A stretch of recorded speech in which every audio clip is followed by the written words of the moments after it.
Bonjour à tous, bienvenue pour ce nouveau Medavis Live. Aujourd'hui consacré aux soins non programmés et c'est notre premier Medavis Live sur un retour d'expérience d'une CPTS. Donc on est ravis d'accueillir les représentants de la CPTS de Roanne aujourd'hui, donc le docteur Charles Bourquin qui est médecin généraliste et médecin régulateur et effecteur, et Madame Flora Hamelin qui est infirmière coordinatrice du projet de santé.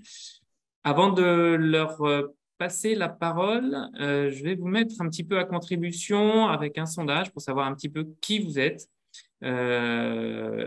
pour qu'on puisse éventuellement adapter après le discours et s'adapter un petit peu à vous. Tout au long du live, vous avez la possibilité d'interagir avec le chat, donc soit l'onglet discussion, soit l'onglet questions-réponses. N'hésitez pas à les poser au fur et à mesure, je les compilerai et je les transmettrai à nos intervenants. Et pour celles auxquelles on n'aura pas le temps de répondre dans le live, on se réservera 10-15 minutes après, ou on vous enverra après les réponses par écrit si il y a vraiment trop de questions et qu'on n'arrive pas à tout répondre.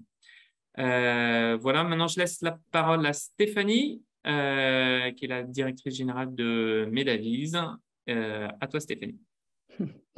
Merci Nicolas. Bonjour à tous, bonjour à toutes. Bienvenue donc sur notre live aujourd'hui. Je voulais simplement vous expliquer brièvement pourquoi on vous proposait ce retour d'expérience aujourd'hui. Nous, on a créé la société en 2014, vraiment ancrée sur rapprocher les praticiens entre eux et praticiens et patients sur les territoires. Dans ce cadre-là, voilà, on a développé des outils que vous voyez sous les yeux, permettant en tout cas de répondre à ces enjeux. Et donc, ces dernières années, notamment, on accompagne de plus en plus de CPTS. On en accompagne à peu près 80 aujourd'hui, à des étapes assez différentes. Je dirais qu'une quinzaine sont vraiment déployées opérationnellement. Et c'est vrai qu'aujourd'hui, l'exemple de la CPTS de Roanne, pour nous, est vraiment édifiant parce qu'il est très intéressant dans la capacité qu'ils ont eu à fédérer des médecins et puis dans la façon aussi dont ils ont déployé depuis plusieurs mois leur gestion des soins non programmés. Donc, on vient vous présenter ce retour d'expérience, peut-être juste pour vous indiquer aussi brièvement que nous avons l'habitude de travailler chez Medavis avec des CPTS, avec des tutelles aussi type ARS. Depuis peu, on commence également à accompagner des équipes de soins spécialisés, des ESS, et puis on travaille également beaucoup avec des établissements de santé, du privé comme du public. Pour vous donner un ordre d'idée aussi de qui on est, aujourd'hui, on accompagne en fait la 3e communauté de praticiens en France sur tout ce qui est e-santé et télémédecine. C'est-à-dire qu'on a environ 9500 professionnels de santé qui utilisent l'un ou l'autre de nos outils, qui représentent une 50aine de spécialités. Et comme je vous l'ai indiqué, voilà, on accompagne à peu près 70 CPTS. On est présent dans 180 établissements en France. Et pour finir cette courte introduction, je crois que voilà, juste derrière, on voulait vous montrer une photo pour que vous puissiez projeter qui se cache derrière Medavis. Donc, on est une équipe de 35 personnes et contrairement à ce que la photo pourrait laisser penser, elle n'est pas prise dans les Caraïbes, mais elle est prise au Glénan puisque nous sommes une équipe bretonne basée à Vannes. Merci Stéphanie. Alors, qui êtes-vous? Partager les résultats. Donc, beaucoup de autres. Alors, on aurait dû dissocier ce autre. Institutionnels, des coordinateurs et coordinatrices de CPTS et quelques praticiens. Merci à eux. Pour ceux qui sont déjà dans les CPTS ou hors CPTS. Voilà donc un petit peu le panel. Je vais vous passer la parole, Charles et Flora, peut-être. Peut-être en commençant par Flora pour présenter un petit peu l'organisation des soins non programmés. Donc, ça va être très, très intéressant, un peu pour vous brosser. Donc, Flora Hamelin, elle est donc la coordinatrice. C'est elle qui va gérer un peu toutes les personnes qui rentrent en jeu dans les soins non programmés. Et le docteur Charles Bourquin, il a une double casquette d'effecteur et de régulateur, et donc il est vraiment sur le terrain, dans la vraie vie, et il va pouvoir nous partager son expérience. Flora, bonjour à tous. je vous laisse la parole. J'espère que vous m'entendez bien et je m'excuse par avance si le réseau donne voilà, des à-coups parce que ça passe pas très bien là où je suis. Effectivement, moi, je suis infirmière coordinatrice dans la CPTS du Rouennais, donc c'est dans la Loire, dans le département du 42. On est une CPTS de taille 3 avec un bassin de population de 150 000 habitants, avec un hôpital de référence qui est l'hôpital de Roanne, avec lequel on a entrepris un partenariat par le biais du Centre 15 pour organiser le traitement et l'orientation des demandes de soins non programmés en journée, comme ça nous l'est demandé dans le cadre de notre projet de santé, avec en ligne de mire l'organisation future du SAS du département, qui devra convenir également à ce qu'on est en train de mettre en place. Et nous, qu'on convienne également à ce qu'eux sont en train de mettre en place au niveau du département. Donc là, vous avez en fait un diagramme qui permet de comprendre un petit peu comment on a essayé d'organiser les choses avec le centre 15 et en lien également avec la médecine générale pour donner de la lisibilité à l'organisation et paramétrer avec Medavise, avec l'accompagnement de Medavise, l'attribution de chaque effecteur en fonction de son secteur, puisque nous avons 6 secteurs de garde et nous avons respecté en ce sens en fait l'organisation de la PDSA en gardant la même sectorisation et donc tous les médecins qui participent à notre organisation sont rattachés à leur secteur de garde habituel et donc sont susceptibles de prendre en charge des patients de leur secteur. Donc, le déroulé de la demande, le parcours de la demande de soins, il passe systématiquement par le centre 15 avec un décroché, comme à l'habitude, par l'ARM. Et cet ARM va orienter la demande du patient en fonction de s'il requiert une demande de soins non programmés avec une orientation vers la ville ou une demande de soins urgente, auquel cas il sera redirigé sur le médecin AMU présent également au centre 15. Dans le cas où il y a un régulateur libéral, c'est le régulateur libéral présent au centre 15 qui reçoit la demande du patient, qui la traite, la régule et ensuite, éventuellement, oriente le patient sur son secteur. Et il utilise donc Medavise avec les créneaux qui ont été mis à disposition par les médecins. Et il recherche un créneau disponible, il l'attribue au patient et le patient reçoit l'heure du rendez-vous, le nom du médecin et son adresse. Et le médecin reçoit en temps réel également un message comme quoi le créneau qu'il avait posé a été pris. Voilà. Donc, les 6 secteurs de garde, c'est des secteurs qui préexistaient avant ou c'est des secteurs que vous avez créés pour les besoins de la CPTS? Comment ça s'est passé?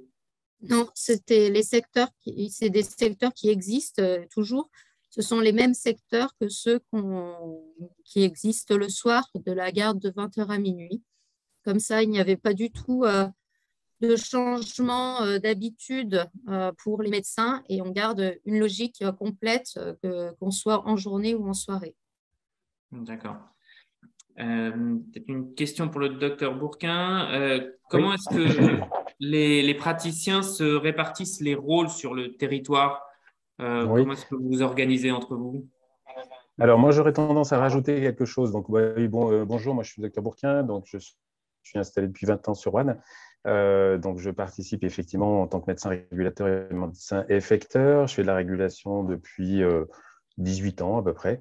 Donc voilà, donc en fait, une des particularités aussi de la problématique de la région rouennaise, c'est qu'on se retrouve comme beaucoup de communes, hein, enfin comme beaucoup de secteurs et malheureusement en France, on se retrouve avec à peu près 12 000 patients sans médecin traitant. Donc je sais qu'au niveau organisation de la demande de soins non programmés, les MSP qui se développent dans le cahier des charges ont une certaine obligation aussi de répondre à la demande de soins non programmés de leurs patients. Mais par contre, nous, en plus, donc on a plusieurs MSP, on doit être à 4 ou 5 MSP. Mais par contre aussi, il se trouve que nous, on a à peu près, je dis, et c'est beaucoup en France connaissent ça, 12 000 patients en médecin traitant sur un bassin que dans le Grand Rouen Aglo, qui est à peu près 70 à 73 000 habitants, je crois. Donc, ce qui devenait encore plus crucial comme problématique. Après, au niveau organisation, nous, et de façon aussi un peu, on va dire, c'est ancien, c'est pas fréquent en France. On a organisé, moi j'ai toujours connu ça, et ça doit faire plus de 30 ans, je pense, 30 ou 40 ans, que il y avait une garde de jour, c'est-à-dire qu'il y a la PDSA, auquel donc on participe, on est tous volontaires forcés, mais on est tous volontaires, mais parce qu'on fait un bloc. On a toujours dit c'est ou tout le monde ou personne, et donc on est tous volontaires. Et donc on avait organisé aussi une garde de jour, c'est-à-dire qu'à tour de rôle, on rend service à notre population, aux autres médecins, en se mettant disponible.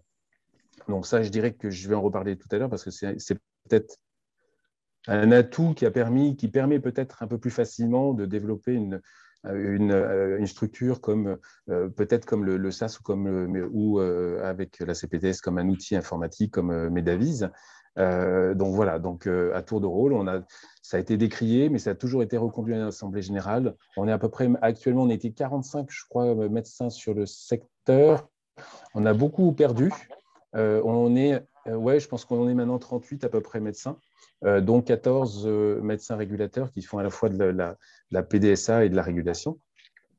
Donc tout ça pour dire que l'organisation, donc c'est un petit peu, on essaye, on a essayé, donc on a réfléchi avec la CPTS quand elle s'est mise en route. C'était un des premiers projets, c'était de répondre à la demande de soins non programmés. On a fait des réunions. Et l'objectif, c'était de se dire, je pense qu'il faudrait qu'on mette un agenda partagé qui puisse être accessible par le centre 15, avec des médecins qui participeraient volontairement à ce projet. Et on s'est appuyé, donc au départ, on s'est appuyé que sur la garde de jour. En disant que de toute façon, comme nous, c'est une particularité, on s'engage un petit peu à se mettre disponible. Donc, on a un tableau de garde, c'est moi qui gère le tableau de garde notamment, et qui doit le faire, je le fais par tous les semestres. Et donc, on a tout intégré ensemble, c'est-à-dire dans notre tableau de garde, aussi, on a la particularité où tous les médecins, donc on a des médecins régulateurs et des médecins qui sont à la fois régulateurs et effecteurs. Mais par contre, on a tout mis ensemble, la garde de jour, la garde de PDSA et la régulation. C'est-à-dire que j'utilise un logiciel et le logiciel nous donne le même nombre, selon les critères, le même nombre à peu près. Donc, il est assez équitable au niveau de la répartition, mais on répartit tous sur les gens. Moi, je fais de la régulation. Donc, comme on est moins de régulateurs, je fais quasiment que de la régulation. Mais j'ai quelques gardes de PDSA. Et donc, voilà. Donc, après, en fonction. Donc, cette garde de jour a permis, comme on s'organisait déjà comme ça, d'essayer d'utiliser. Donc, Medavise a été un outil qui a été proposé et qui a été retenu pour cette expérimentation, de s'appuyer un petit peu et de dire, donc là, comme aujourd'hui, on avait un médecin de garde de jour, on participe, on fait une expérimentation aussi pour la régulation libérale la journée, parce que nous, on fait de la régulation libérale en PDSA, mais pas en journée. Donc voilà, on essaie, donc actuellement, c'est en phase encore d'expérimentation sur plusieurs mois, donc ça fait déjà, sauf Florin, tu me retiens, mais je pense que ça fait le 4e mois, je pense, 3e ou 4e mois qu'on le fait. Non, ça fait depuis le mois d'avril. Oh oui, non, mais en expérimentation, voilà, donc moi, j'étais pas… Mais voilà, on participe, on essaie de trouver un médecin libéral, parmi notamment des retraités aussi qui acceptent de participer à la régulation libérale, et un médecin libéral, régulateur la journée, avec un médecin effecteur qui est le médecin de garde de jour chez nous. On a un certain nombre, comme ça, on a pu obtenir l'adhésion d'un certain nombre de médecins, parce qu'en fait, en pratique, ça structure. Moi, personnellement, à l'utilisation, je trouve que c'est à la fois parce que j'ai vécu en tant que aussi en tout début en tant que médecin effecteur, je trouve que c'est plus pratique.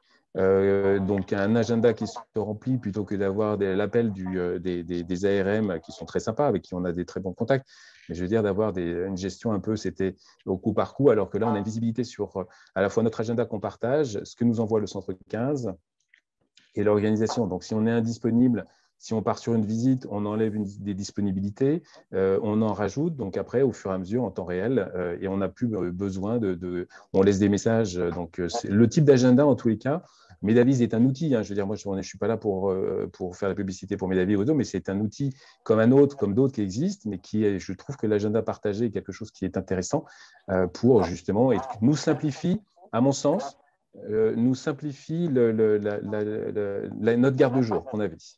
Mais voilà, tous les secteurs n'ont pas de garde-jour. C'est un peu une exception rouennaise. Ça, je suis là-dessus aussi. Donc, par contre, l'étendre à autre chose, on a fait une tentative à un moment donné parce qu'il y avait la possibilité de faire des téléconsultations et de se mettre disponible. Ça, c'était, à mon avis, on l'a laissé un peu tomber. Pour l'instant, enfin, je vois, il y a la téléexpertise, la téléconsultation et les consultations.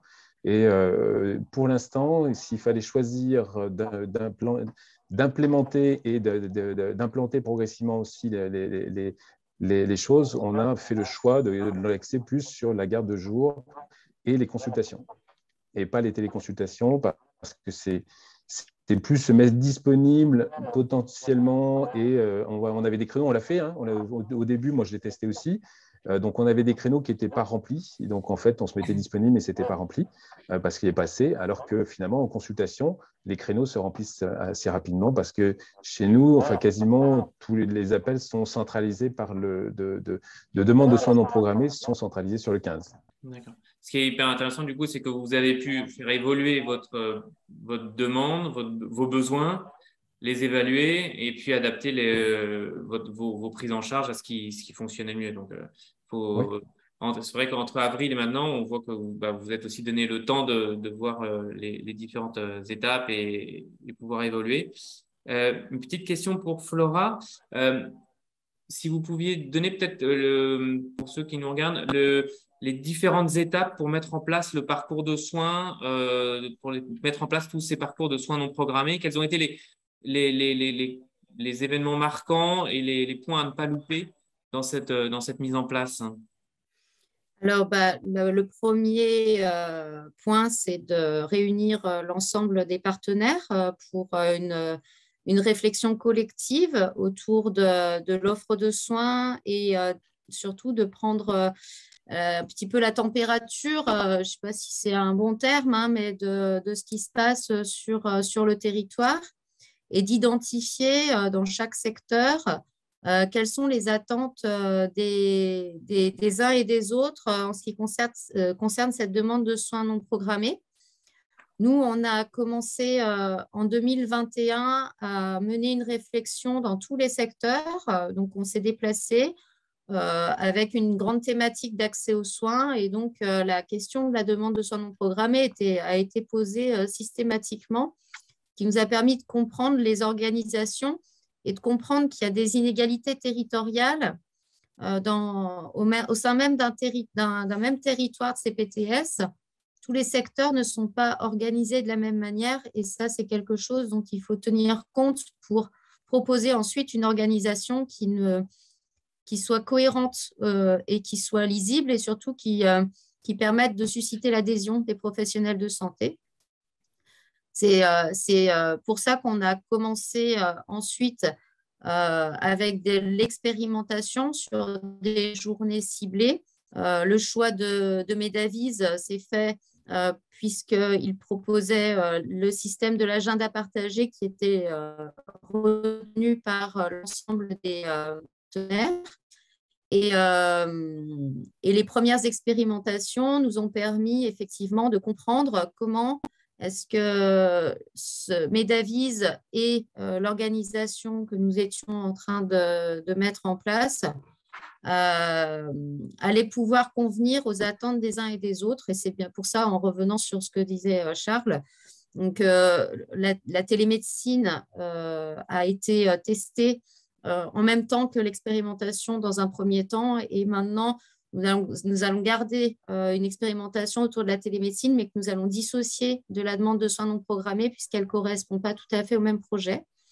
Nous avons également voulu tester au départ une orientation par les professionnels de santé vers des médecins effecteurs. Nous nous sommes rendus compte rapidement que cette double entrée vers les effecteurs était très difficile à mettre en place et allait fragiliser un petit peu ce dispositif. Donc, c'est pour ça que nous avons retenu uniquement l'organigramme que vous avez vu tout à l'heure, à savoir que tout appel de demande de soins non programmés passe systématiquement par la régulation. Donc, est régulé par un médecin avant d'être orienté, ce qui évite des orientations un peu sauvages d'une certaine manière, en tout cas qui ne nécessiteraient pas spécifiquement une consultation médicale. Voilà, je ne sais pas si j'ai répondu à votre question. Si, tout à fait. Est-ce que, comme tout passe par le 15, il y a dû avoir un renfort des équipes des ARM ou ça rentre dans le flux habituel? Nous aurions bien aimé qu'il y ait un renfort des effectifs des ARM. Nous aurions évidemment soutenu ce renfort puisqu'ils sont en effectif restreint, comme je pense dans beaucoup d'endroits. Le principe qu'on a essayé d'instaurer pendant cette expérimentation, et comme le disait Charles tout à l'heure, c'est que nous avons été convaincus que la présence d'un médecin régulateur libéral était indissociable du projet. C'est pour ça, parce que les effectifs habituels n'auraient pas permis, en tout cas, de mener une expérimentation confortable au sein du centre 15.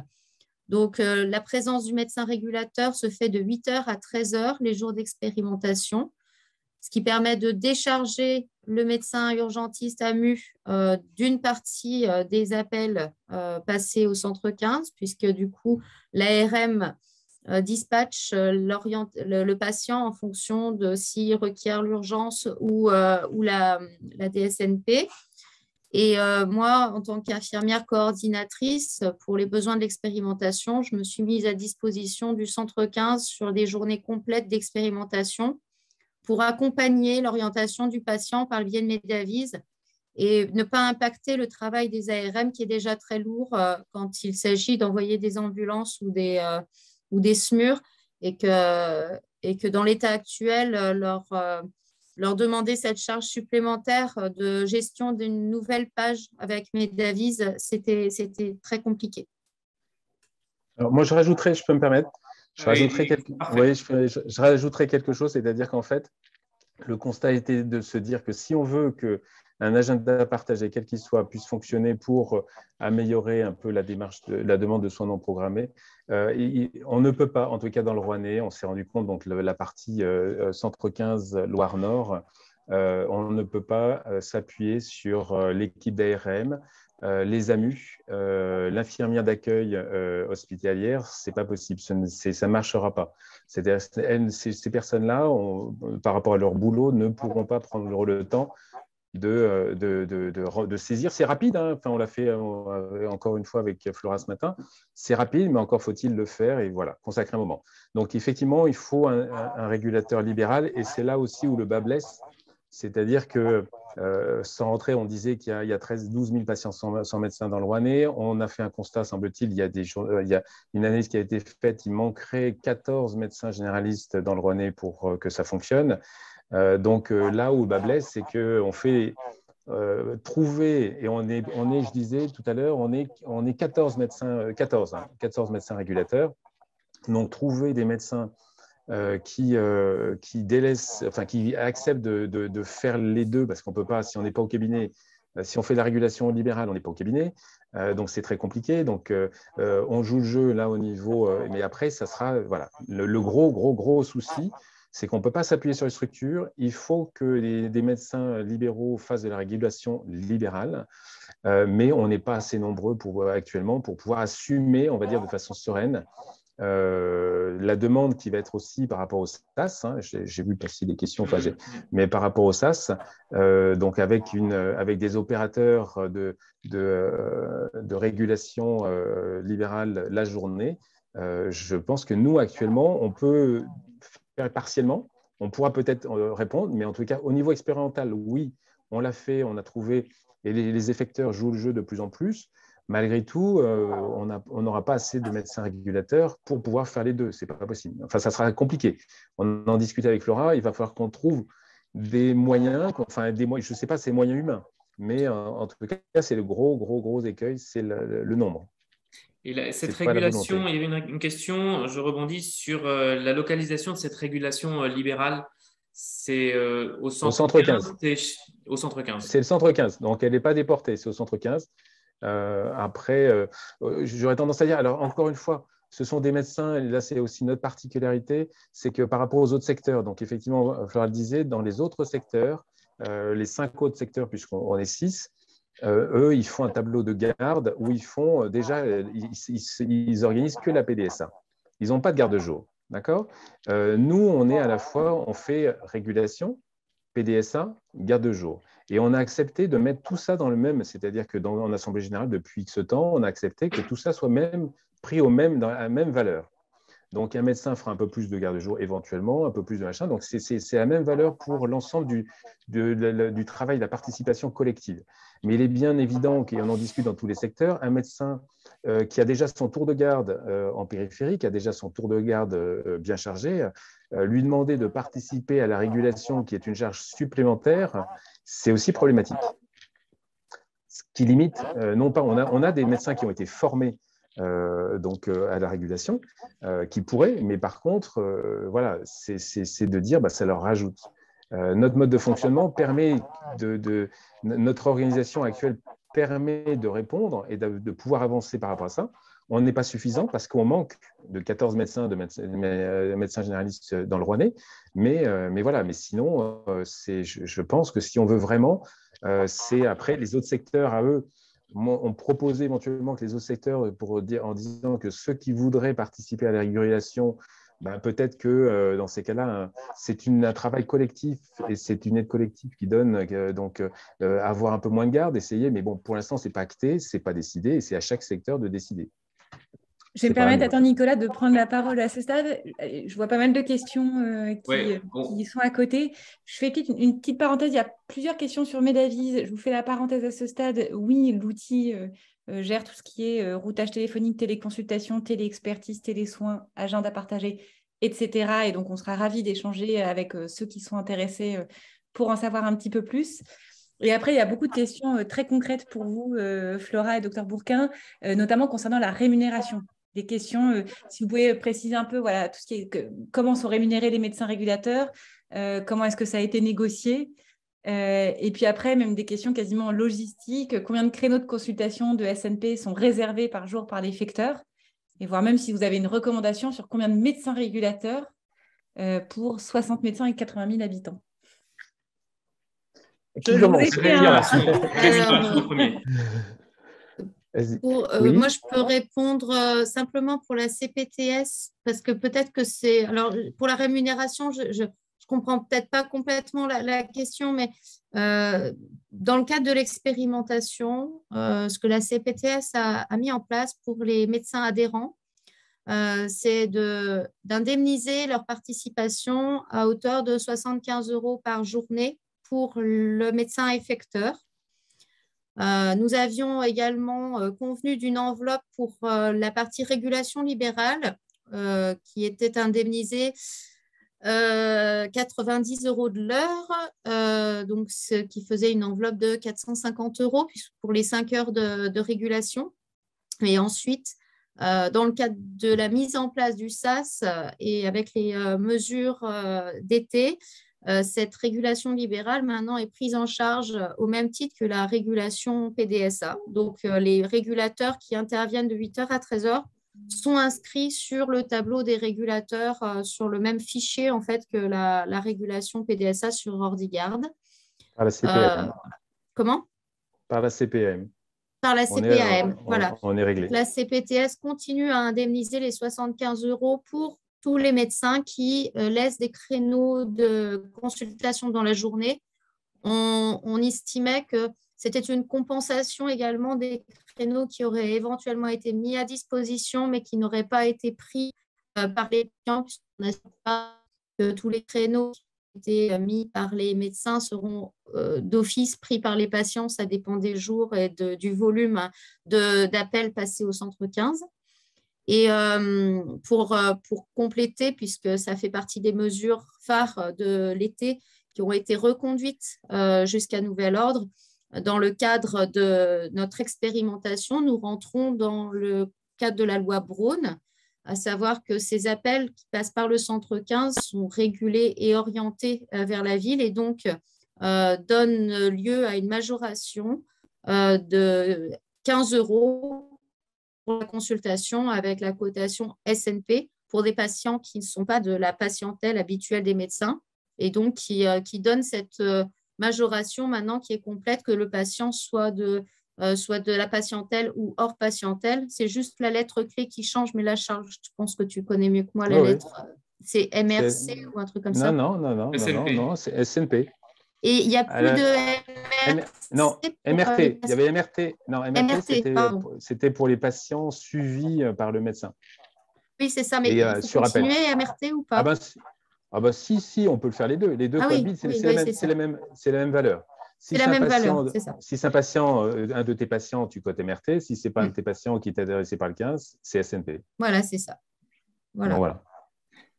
Après, au niveau nombre, j'aurais tendance à dire que pour l'instant, on n'a pas fait de projection parce que l'idéal, c'est très compliqué. Donc, je ne sais pas. Pour dire combien il faudrait de médecins, je vous dis, pour l'instant, nous, ce qu'on arrive à faire, c'est qu'à 14, on a des renforts. Hein. On a des médecins qui viennent d'autres secteurs qui acceptent de réguler, des médecins retraités qui font de la régulation chez nous. Donc, on est 14 médecins libéraux en activité à faire, mais on doit être, il y en a 6 de plus, donc on doit être une vingtaine de médecins. Donc, on arrive à faire fonctionner la PDSA.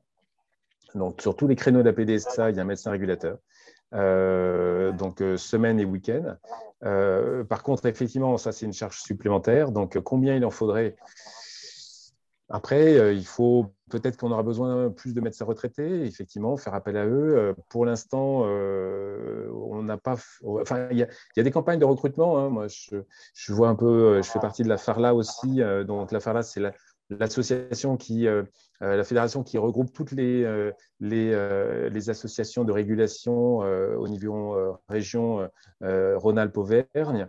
Et donc voilà. Donc après, c'est chaque territoire a sa problématique. Recruter des médecins régulateurs, c'est compliqué. Combien? Je sais pas.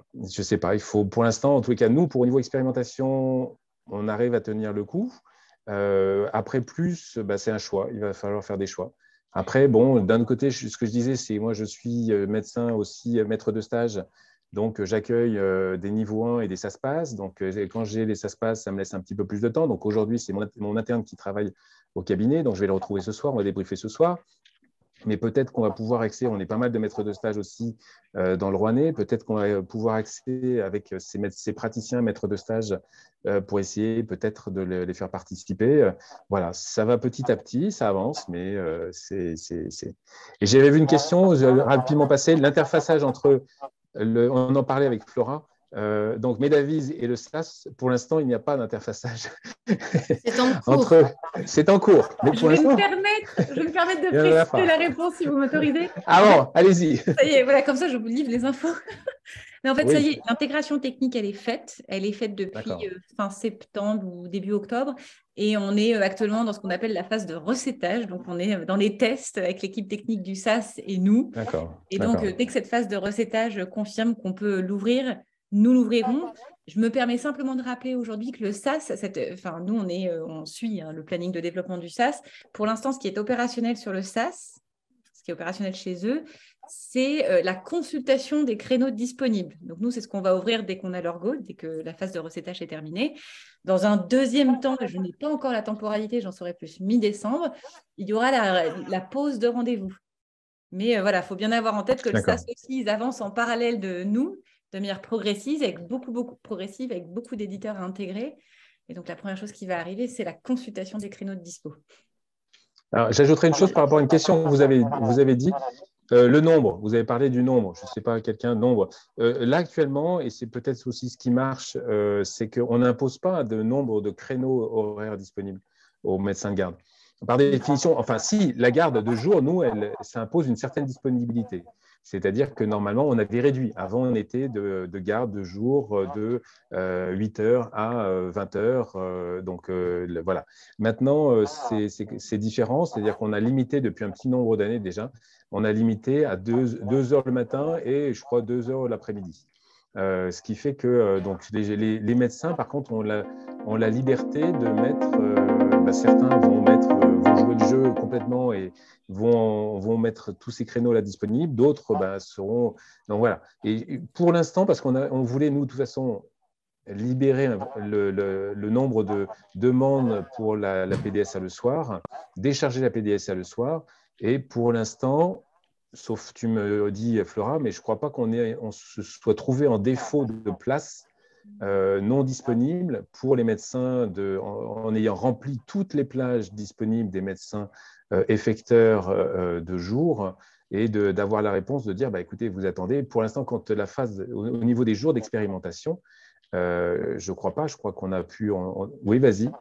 Alors, je vais compléter ce que tu dis parce que oui et non, ça dépend des jours. Il y a eu des fois où on n'a pas rempli, il y a eu des fois où on a rempli très rapidement et qu'on s'est retrouvé en difficulté et que malheureusement, nous avons dû demander aux patients de rappeler pour la 20 heures. C'est impossible de savoir à l'avance ce qui va se passer pendant ces journées. Je pense qu'on en est à peu près à 14 journées d'expérimentation. Moi, j'ai participé à toutes les journées et il n'y en a pas 2 qui sont identiques. Ce que je complète par rapport au nombre de plages disponibles, moi, j'ai un gros travail en amont de ces journées d'expérimentation pour identifier les médecins effecteurs par secteur. Donc, Charles a parlé de la garde de jour et le planning de garde de jour, je l'ai à l'avance et ça me permet d'identifier quel est le médecin sur le Rouennais à Roanne qui sera de garde de jour les jours d'expérimentation. Pour les autres secteurs, on s'est raccroché aux médecins de garde de 20h à minuit. Donc, j'essaye d'avoir à l'avance les plannings de garde des médecins. Et c'est là où c'est la connaissance des secteurs qui est importante. C'est que je ne demande pas forcément le même nombre de créneaux à tous les médecins parce que par habitude et au vu des premières journées d'expérimentation, on s'est rendu compte que la disparité était très forte de la demande de soins entre les secteurs. Le secteur de Roanne, il y a une habitude depuis plus de 40 ans de la population qui sait qu'il y a une réponse en journée possible d'un médecin de garde. Donc, ces habitudes, ça donne lieu à beaucoup d'appels passés au centre 15 pour de la demande de soins. Les autres secteurs n'ont pas du tout eu cette habitude puisque jusqu'à présent, toutes les demandes de soins non urgentes étaient reportées sur 20 heures. Donc, comme il n'y a pas eu de communication grand public autour de cette expérimentation, parce qu'on ne voulait pas d'effet contre-productif non plus, la demande de soins est forcément beaucoup plus faible sur les secteurs hors de la garde de jour. Pour autant, il y a un secteur où il y a une tension en démographie médicale très importante sur lequel je demande un peu plus de créneaux. Mais un peu plus de créneaux, c'est 4 créneaux dans la journée pour le secteur de Charlieu, là où je vais en demander qu'un seul pour un secteur qui est déjà organisé sur la demande de soins non programmés. Donc, je pense qu'il n'y a pas de réponse juste. En fait, c'est à chaque territoire d'identifier quel est le besoin de ressources. D'accord. Je pense que vous avez répondu du coup en filigrane à 2 ou 3 questions qui ont été posées. Le médecin régulateur, il n'est pas régulateur dans votre organisation que pour les CPTS. Il est régulateur libéral pour le département. Et dans le département, il y a une partie du département où il y a la CPTS, c'est ça? Alors, la particularité de la Loire, c'est qu'il y a 2 centres 15. C'est rare. Donc, l'hôpital de Roanne a un centre 15, l'hôpital de Saint-Étienne a un autre centre 15. Ils sont rattachés, c'est En fait, c'est le même CH. Il y a deux entités, hein, mais c'est un seul SAMU, mais il est différencié en deux parties, un SAMU 42A à Saint-Étienne et un SAMU 42B à Roanne. Le médecin régulateur de Roanne régule pour tous les appels qui sont passés au centre 15 de Roanne, et ça correspond à la partie nord du département, qui correspond à notre CPTS. En fait, le plan d'attractivité de Roanne est également, c'est comme ça qu'on a défini les limites de notre territoire CPTS. Donc, c'est une particularité qui n'est pas reproductible malheureusement, puisque dans d'autres départements, un seul centre 15, évidemment, donc plusieurs CPTS concernés. Alors après, c'est une organisation à prévoir en fonction de cette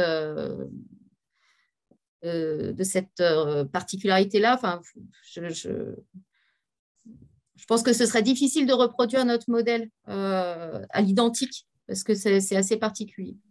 Ça marche.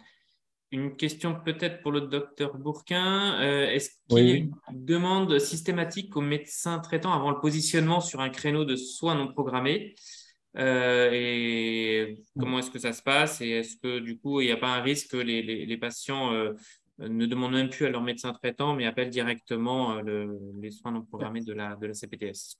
Alors, si, ça c'est même avant que tout ça existe. Hein, je veux dire, l'intérêt aussi de travailler avec, en régulation, c'est qu'on connaît bien les ARM, on connaît bien toutes les personnes qui travaillent là-bas. Et donc, il y a une demande systématique en fait, aux patients de contact. Donc là, même ce matin, il y avait une patiente qui a appelé et qui me disait, je me demandais, est-ce que vous avez contacté votre médecin? Ah ben non, je ne sais pas, elle venait de le voir la veille. Et donc, voilà, priorité, c'est de dire, essayer dans un premier temps, d'autant plus que sur le secteur, on n'avait pas d'effecteur. Sur ce secteur où elle était, on n'avait pas d'effecteur, ou sinon ça allait attendre le soir. Donc, la première chose, c'est de référer au médecin traitant. Et après, on essaye en fonction, parce que donc, si dans notre secteur, là, on avait, lors des expérimentations, sur les 6 secteurs, on n'a pas toujours des médecins effecteurs.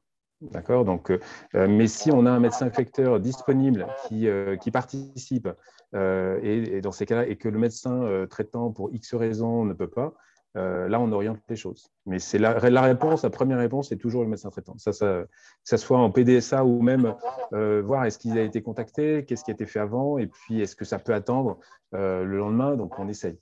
J'aurais tendance à... Et c'est... À la limite, je ne vais pas être méchant entre 42B et 42A, mais c'est ce qu'apprécient les médecins effecteurs qui sont régulés, c'est-à-dire on fait vraiment un tri. On essaye de leur envoyer que ce qui est donc sur peut-être 80 appels. On va leur en envoyer peut-être, imaginons, sur tout le secteur, hein, on va peut-être leur en envoyer ou leur faire part de 50 appels. Donc, il y a un tri qui est fait et qui leur sert aussi. Donc voilà, mais c'est référé toujours au médecin traitant. Super. Je crois qu'on a épuisé un peu les questions, en tout cas qui avaient vraiment accès à l'organisation des soins non programmés et à votre expérience. Il y a pas mal de questions, comme disait Stéphanie, plus propres au logiciel, à la solution Medavise. Ça, je vous invite soit à joindre Stéphanie, soit à m'envoyer un mail. Je vais vous envoyer mon adresse dans le chat. C'est des questions plus techniques, combien ça coûte, tout ça. Je pense que ce n'est pas forcément le lieu aujourd'hui. Est-ce que je regarde s'il y avait d'autres questions? Donc, il y avait cet interfaçage avec le SaaS. Et écoutez, je pense qu'on est arrivé à peu près au bout. Peut-être, quels ont été... alors, à l'un ou à l'autre, les arguments qui ont permis de faire adhérer les professionnels de santé, qu'est-ce qui a fait mouche pour convaincre les confrères et les consoeurs? Alors, si vous dites confrères et consoeurs, moi, juste, il y a ce qui fait, honnêtement, et moi, je l'ai vu en tant que médecin effecteur, c'est que ça n'a pas changé. Moi, j'ai trouvé que ça a simplifié parce que un travail déjà existant. Je vous dis, on s'est appuyé quand même, on a eu cette chance sur un historique de garde de jour. Et puis, après, je vais laisser Flora, mais je pense que sur les autres secteurs, les médecins sont aussi ceux qui font à la fois, qui n'ont pas de garde de jour, mais qui se récupèrent tout le soir. préfèrent, et je pense que ça fait partie des arguments en tous les cas aussi, préfèrent répartir la demande que faire se peut dans la journée des réponses, plutôt que d'avoir une garde de soir qui soit très chargée. Ça permet d'alléger, de répartir un petit peu mieux le travail. Je pense, honnêtement, professionnel, c'est ce qui a pu. Après, il y a l'argument aussi de la régulation et de la revalorisation de l'AI, SNP, choses comme ça, qui est aussi un argument financier, hein, je veux dire, qui est intéressant. Donc voilà, mais de mon côté, en tous les cas, je pense que c'est un petit peu le… Je te laisse parler, Flora. Oui, alors le travail en amont, comme je vous disais, la préparation des journées d'expérimentation, elle est très importante et c'est ce qui permet justement d'aller à la rencontre des différents professionnels de santé. Les médecins, je vais les voir directement, enfin, avec leur accord évidemment à leur cabinet pour leur expliquer ce qu'il faut savoir sur cette expérimentation et sur cette organisation. La plupart du temps, j'essaye vraiment de susciter leur intérêt, mais comme tu le disais, Charles, hein, je ne vais pas redire tout ce que tu as dit, mais en leur expliquant quels sont les bénéfices attendus dans le cadre de ce projet, les bénéfices pour la garde PDSA, pour essayer d'anticiper finalement ces demandes qui fatalement vont se reporter sur cette garde de 20h à minuit, parce que tout ce qui aura été pris dans la journée n'aura pas été à être vu en soirée.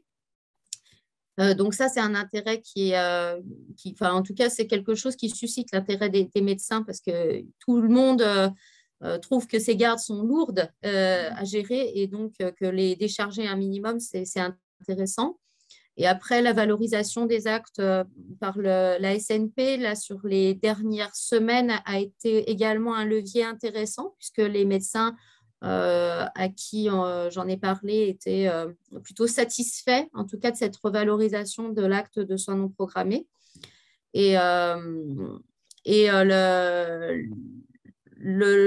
peut-être les ont dit le fait que certains de leurs confrères et consoeurs aient déjà participé à des premières journées d'expérimentation, et du coup la satisfaction qu'ils ont pu en tirer ont permis également à plusieurs médecins de se sentir rassurés à l'idée d'y participer, puisque la plupart du temps, on a fait une enquête à la suite de la participation sur les premiers mois d'expérimentation.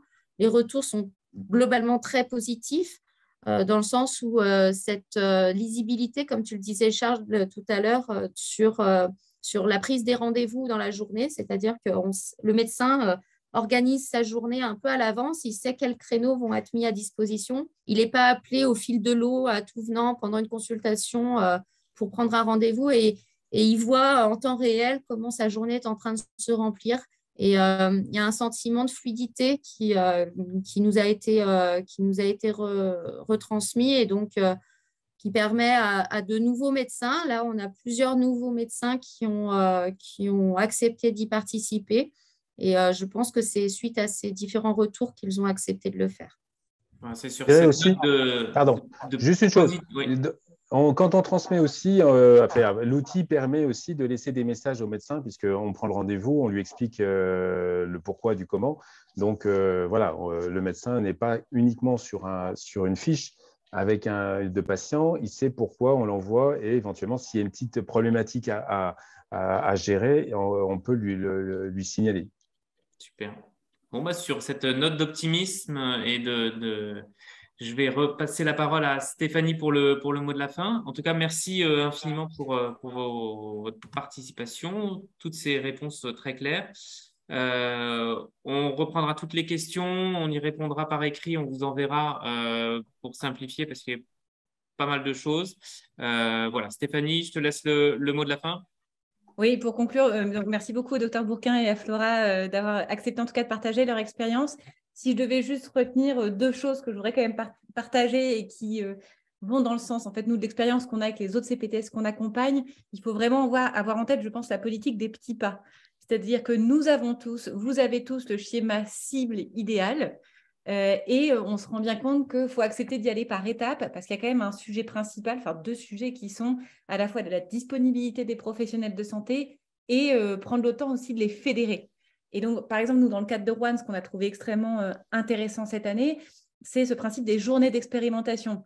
Ça n'est pas du jour au lendemain que les soins non programmés sont généralisés. Ça se passe par étape, par journée, et accessoirement, ça donne le temps et ça contribue même à fédérer les professionnels sur le territoire, à faire connaître la CPTS, à faire comprendre les enjeux. L'autre sujet aussi, c'est, vous l'aurez, je pense, pour la plupart entendu cet après-midi, il y a vraiment, je dirais, il y a quasiment autant de CPTS que de territoires, que d'enjeux territoriaux, que de façon de travailler locale, que de spécificités. Et donc, il faut, à la fois, c'est passionnant d'entendre ce que font les autres parce que dans les grandes lignes, il y a des choses à répliquer. Et puis ensuite, il faut bien avoir en tête que vous avez forcément des réalités sur vos territoires qui sont à prendre en compte quand vous déployez ce type de projet. Et juste pour finir, voilà, chez Medavis, nous, on est des optimistes indécrottables. Donc, peut-être que parfois, on a l'impression que tout prend du temps, mais je pense qu'il y a énormément de choses qui se passent et qui bougent en ce moment sur les territoires. Rome ne s'est pas fait en un jour. Il y a une très belle dynamique qui est en train de se faire avec les CPTS et on voudrait tous que ça aille plus vite, mais je pense qu'il y a déjà une jolie révolution qui est en marche. Je vous souhaite une bonne journée à tous et à toutes. Merci. Bonne journée. Et à très bientôt. Merci. Merci à votre Merci à vous. participation à toutes et à tous. Merci pour vos questions, merci pour vos réponses. Excellente après-midi et bonne journée. Au revoir. Merci.